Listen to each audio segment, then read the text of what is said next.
Hi, good morning to all. I am Dr. M. Saravanan, Associate Professor, Department of Civil Engineering, Murray Lakshman Reddy Institute of Technology and Management. So I am going to handle the subject Structural Engineering 2, means design of steel structures. So subject code CE 604 PC, subject title Structural Engineering 2 Steel. LTPC 3104 means 3 lecture per week, 1 tutorial per week, and credits 4 credits for this course.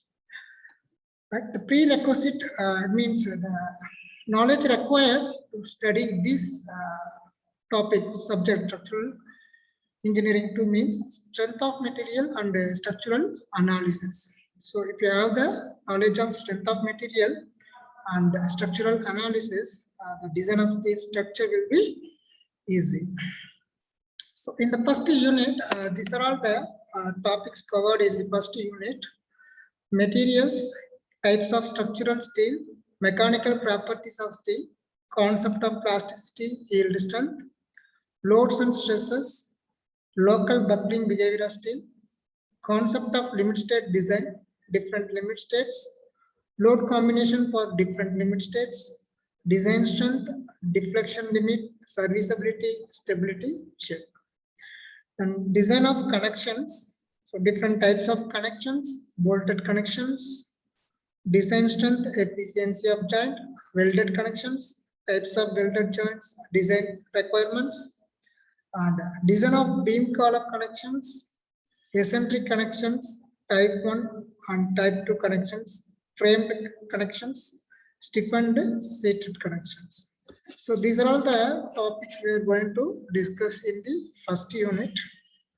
And coming to the second unit, this is also, there are two parts. One is the design of tension member and another part design of compression member. Right. So we are going to discuss design of tension member and compression member. The third unit, we are going to discuss the plastic analysis and design of flexural member and design of built-up members. And the fourth unit, we are going to discuss about the design of welded plate girders and stiffness, and design of web splice, flange splice, and we are going to discuss in the fourth unit. And fifth unit, design of industrial structures, types of roof trusses, the load calculations, what are the loads acting on the roof structures, purlin design, truss design, and welded design of welded gantry girder. So these are the 5 units we are going to discuss in this subject, design of steel structure.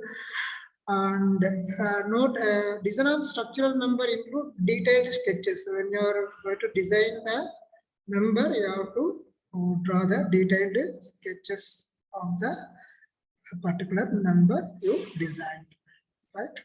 So textbook, these are the textbook we are going to refer. Design of steel structure by S.K. Duval and design of steel structure by N. Subramanian. These are the very standard textbook which will be very useful for the beginners who is going to learn the subject. And design of steel structure by K. Sairam. And these are the reference book. Design of steel structure by Gaila and design of steel structure by L.S. Jaigopal sir. So these are all the books we are going to refer. In addition to that, you can refer Gambhir, Bhavikati, and Krishna Raju also. So the main objective of studying this subject is to make you familiar with the behavior and design of structural steel elements and their connections in accordance with the latest code of practice, IS 800 2007. So previously, IS 800 1984 code was used, but this for working stress method, and nowadays we are using IS 800 2007. That is code of practice for general construction steel by using the limit state method. So in this lecture 1, we are going to see the introduction of steel structures. Okay, introduction of steel structure. What is steel structure? So material, steel, right? And what are the advantages of steel? What is the disadvantages of steel? What are the properties of steel? Mechanical properties, physical properties of structural steel, right? So these are the things we are going to discuss today's class. So materials, generally engineering materials may be broadly classified as civil engineering materials, electrical materials, and mechanical engineering materials. However, one material may be used in other disciplines also. So for example, the metals, alloy, ceramic metals, and organic materials are used in one or more of the engineering disciplines. Right? So the metals are in use in our daily needs in one form or the other. So metals are also used for various engineering work such as structural member, roofing material, reinforcing material, pipes, tanks, etc. These metals are grouped under two categories. One is ferrous metals and another is non-ferrous metals. The ferrous metals contain iron and the iron is the main constituent in the ferrous material. The important ferrous materials are pig iron, wrought iron, cast iron, and the steel. Non-ferrous metals are the iron content is not a dominant. Non-ferrous metal are the aluminium and the copper. These are all the non-ferrous materials. Okay, so steel. Steel is a very ductile alloy, right? So consisting of iron and the carbon. Okay, the main constituent of steel is the iron and the carbon. The steel is manufactured by the combination of iron, that is more than 98%, and carbon 0.1 to 1.1 or 1.5% by mass, and other nickel, phosphorus, silica, cadmium, chromium, and all used in the manufacturing of steel. And based on the percentage of carbon content, the steel is classified as low carbon steel, medium carbon steel, and high carbon steel. So in this low carbon steel example is mild steel. It means the carbon content is up to 0.25%. So if you reduce the carbon content in the steel, obviously the strength of the steel will be reduced less. And the ductility will be high. Ductility means the main property of the steel, means the ability to deform without failure. Ductility means the ability to deform without failure. So this type of low carbon steel is used to manufacturing of structural steel and machine parts, sheet metals, etc. And whereas coming to the medium carbon steel, the carbon content will be between 0.25 to 0.7%. The example of medium carbon steel are HYSD bars, Fe415 and Fe500. This type of steel is used for the manufacturing of engine components, boiler plates, rails, etc. And high carbon steel, the carbon content between 0.7 to 1.5%. It is used to manufacture plates and springs and heavy tools, etc. Right. So next we will discuss about the difference between the RC and steel structures. So you can see the difference between the reinforced cement concrete and steel structures. So reinforced concrete and steel structures follow a similar load transfer method, but they differ in several factors like material, construction, durability, etc. So generally in the framed structure, the load transferring mechanism. So generally in the framed structure, the load will be transferred from the slab and slab to the beam to the column, and column to the foundation, and then to the earth. So this is the load carrying mechanism in the steel structure as well as the RCC structure. But in the point of material construction, durability, etc., the steel structure will be different from the RCC structure, but we will discuss. So first of all, material. So if you consider material, the basic material used in here reinforced concrete structure is reinforced cement concrete, And steel is the basic material which is used in the steel structure to take care of the load. And durability. So coming to the durability point of view, high durability. Why? Because there is a less weather effect in the RCC structure. So RCC structure has very less weather effect, therefore the durability will be high. And the steel structure maybe less durability. Why? Because the high weather effort. So when the steel is exposed to the environment, it will be affected by the weather. So the durability will be reduced in case of steel structure. But if you properly maintain the steel structures and if you take care of the weather effect, it will also give you a very much higher durability. And resistance to the earthquake. So you know very well the RCC concrete is the brittle in nature. So RCC structure have highly brittle in nature, so it is not that much suitable for the earthquake resistance. But whereas coming to the steel structure, you know the main property of steel is ductility. So it will not break, it will not fail. This material will not fail suddenly. So it will give some warning indications during the earthquake. So it will be more suitable for the earthquake resistant structures. And the sulfide. So sulfide, if you see the RCC structures, the sulfide is high. So generally you can see the density, if you consider density of RCC is very less when compared to the steel. Whereas coming to the weight by strength ratio, okay, the steel is high. It means with the low weight, it will resist more load, which is steel. But in the RCC structure, we have to provide more weight, very big structure to take care of the particular load. But same load with the less weight structure, steel can withstand. So in that point of view, the self-weight is high. So generally, the density is low for the RCC when compared to steel, because the RCC, the weight is density is 2500 kilogram per meter cube, and steel 7850 kilogram per meter cube. Weight is more than the steel weight is more than the RCC. But coming to the structure, when you are adapting, you have to do more dimension, more size of the RCC structural elements to take care of the load. That is why the weight is high in the case of RCC structure. And foundation also, since you are providing more weight of the structure, you have to provide more size of foundation, heavy foundation you have to provide. But here, steel structure not demand the heavy foundations. And if you see the labor requirements, more labor required for RCC structure.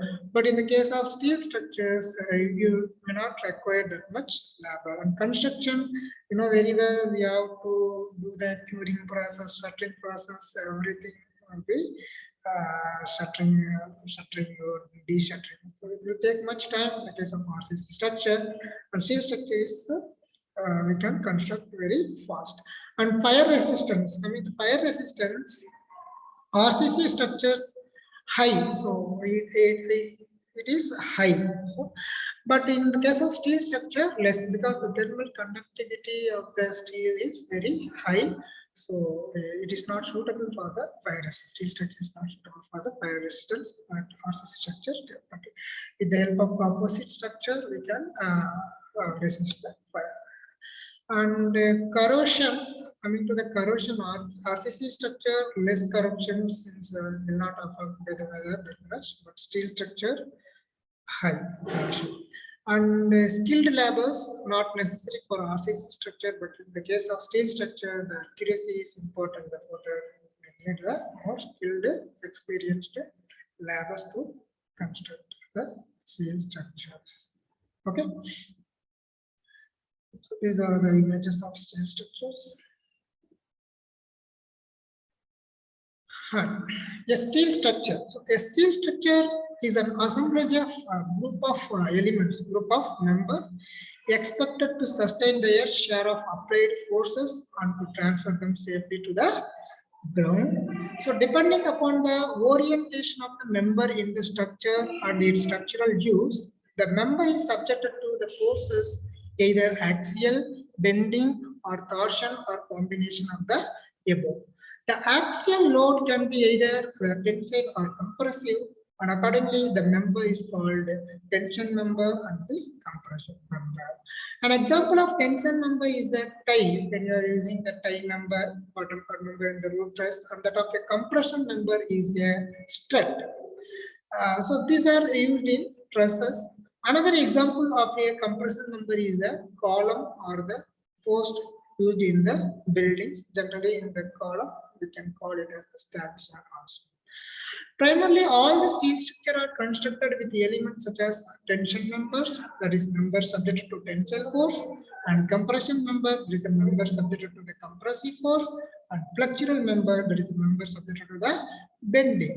The elements of a steel structure discussed above are rolled to a basic cross section in a mill and worked out to the desired size and form in a fabricated shop or the site.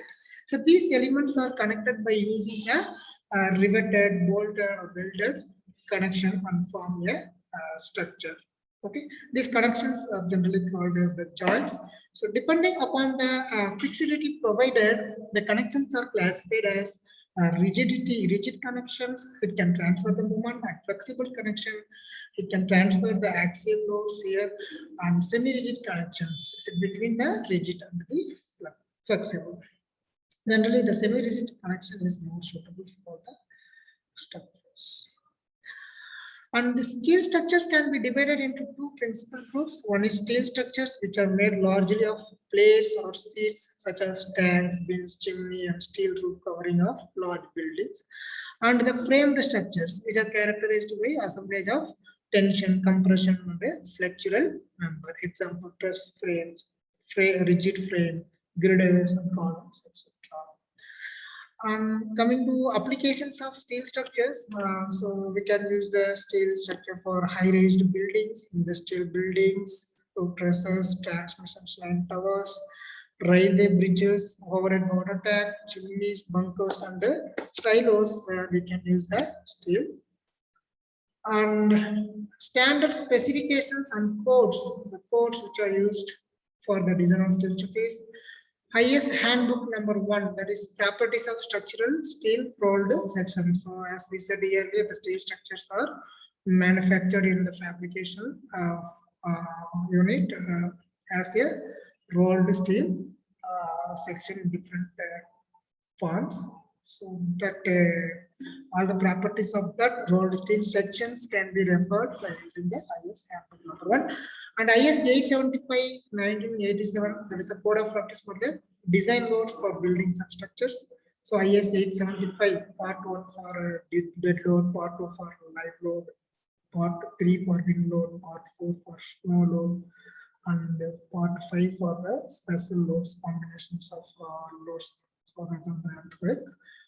For earthquake loads, we have a different code, that is IS 1893.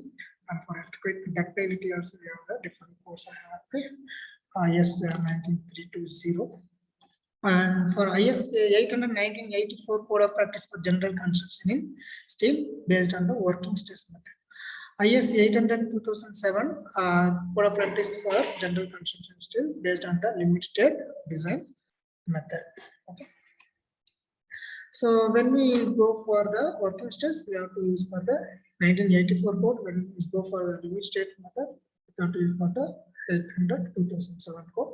So generally nowadays we are following IS 800/2007 code. And we will discuss about the structural steel now. So structural steel, what is structural steel? Structural steel is a category of steel construction material that is produced with a particular cross section or shape and some specified values of strength and chemical composition. Generally, iron and carbon is the most important element in the manufacturing of structural steel. The carbon produces material with high strength and low ductility. The types of structural steel structure normally used are beams, channels, flats, and angles, etc. And physical properties of the structural steel. The physical properties given in the IS 800-2007 code. The unit mass of the steel, density of steel, rho, which is equal to 7850 kilogram per meter cube. So density of steel is 7850 kilogram per meter cube. So if you want to calculate the weight of the steel, so weight is equal to generally weight is equal to generally the density into volume into density. So volume is nothing but area into length. Suppose circular section pi d square by 4 into length, square sections A into B into thickness. So you will get the volume. So when you multiply the density by volume 7850 kilogram per meter cube into meter cube volume, so you will get to the weight in terms of kg. And modulus of elasticity. The modulus of elasticity value of the steel is 2 into 10 power 5 Newton per mm square. So modulus of elasticity, it is nothing but the ratio of stress by strain value is 2 into 10 power 5 Newton per mm square. And modulus of rigidity G, E equal to 2G into 1 plus mu. From that relation, the mu value for the steel 0.3 in the elastic range, and in the plastic range 0.5. So the modulus of rigidity value in the elastic range, if you substitute 0.3, you will get to the value of 0.769 into 10 power 5 Newton per mm square. And coefficient of thermal expansion 12 into 10 power minus 6 per degree Celsius. These are all the main physical properties of the structural steel. And the mechanical properties of structural steel is yield strength, ultimate strength, hardness, ductility, toughness. So yield strength, ultimate strength, hardness, ductility, and toughness. So if the carbon content increase, the yield strength, ultimate strength, hardness, everything will be increased. The ductility and toughness will be decreased. And other mechanical properties of structural steels are Brinell hardness number, Vickers hardness number. Approximate melting point of the steel is 1530 degrees Celsius. So general classifications of steel, reinforcing steel, HYSD bars, and structural steel, mostly low carbon steel. So this was the general classification of steel, whether HYSD, high yield strength deformed bars, and structural steel.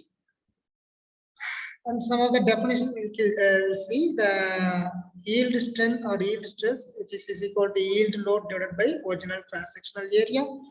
Ultimate strength is nothing but the ultimate load, ultimate tensile load divided by original cross-sectional area. And ductility is nothing but, as I said earlier, the ability to deform without the failure. It's called ductility. This ductility is measured by determining the percentage elongation. The percentage elongation is nothing but the elongated length minus gauge length divided by gauge length.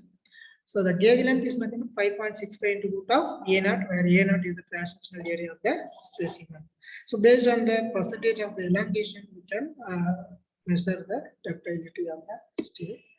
And toughness is nothing but it is defined as the capacity to absorb the energy. So it is a measure of ability to steel to resist the fracture under the impact loading. So in the bridge earthquake structures, we can find the impact load. That it is resist. It is called the toughness. And elasticity. So elasticity is nothing but the ability to regain shape and the removal of the external force. And plasticity means a member undergo deformation or plastic deformation at the constant loads. So member undergo permanent plastic deformation at the constant load is called the plasticity. And introduction to plastic analysis and design. So since steel has the main property, ductility property, so beyond the elastic limit also it can able to resist the load without the sudden failure. So that strength we can consider for the design. That is the plastic method of design, right? So the other name of plastic method of design are limit design, collapse method of design, and ultimate load design. And coming to advantages of structural steel, so there are so many merits of the structural steel. So we can see one by one. The first one is As I said earlier, the steel has high strength per unit weight of the material. So you know the yield strength 250 Newton per mm square for the mild steel. But if you consider the concrete, suppose M25 grade of concrete, the characteristic compressive strength of the value is 25 Newton per mm square. But whereas in the steel, 250 Newton per mm square is more than 10 times. And the structural steel is highly ductile material, as we said already. It's ductile in nature. So it is worked out by the percentage of elongation, we said. So if the ductile is, suppose the percentage of elongation is less than 5%, it is called brittle material. If the percentage of elongation is between 5 to 10, 15%, it is called intermediate material. And if the percentage of elongation is more than 15%, it is called the ductile material. And steel structure is more economical when we construct the longer span bridges, longer span structures, high force constructions. And rapid construction is possible in case of steel structures. And structural steel are tough, that is, they have both strength and ductility. And that steel has the uniform property as it is the machine made. And structural steel is highly versatile. It means faster different member together by connections. Okay, so connections, alterations, everything possible. And structural steel is recyclable and it can be reused, thus environmental friendly. So the structural steel, after dismantling, also it has the strength and value, so it can reuse it. So it's an environmental friendly point of view. And prefabrication of structural steel is easy, which results in proper planning of construction, so saving the time and money, speedy erections, and better quality of finished structures. And the structural steel members are gas and watertight because of its high density. And properly maintained steel structures have a long life, also durable if you are properly maintained. And easy repair, addition, and alterations can be made easily to the steel structures. And high quality and reliability, since it has the factory made productions. You know, the concrete, it has a factor of safety 1.5, but steel 1.15 is enough. So steel is the reliable one. Coming to the disadvantage of structural steel, so obviously it is when it is exposed to the weather, corrosion effort will be there, and it has high thermal conductivity. So if a G+25 building, you see, if anything fire happen in the ground floor, you might have been feel the fire in the 25th top floor. So suddenly you can feel the fire. So that's the thermal conductivity of material steel is high. So it will this one the disadvantages. But fatigue. So fatigue of steel is one of the major. Fatigue means a repetitive failure due to the repetitive loads. Okay, then cost is higher for the small size structures. If you see, so the cost is there, but large constructions and overall cost, if you consider, that's obviously steel structure is good for that. Okay, so thank you. So thank you for all listening the lecture.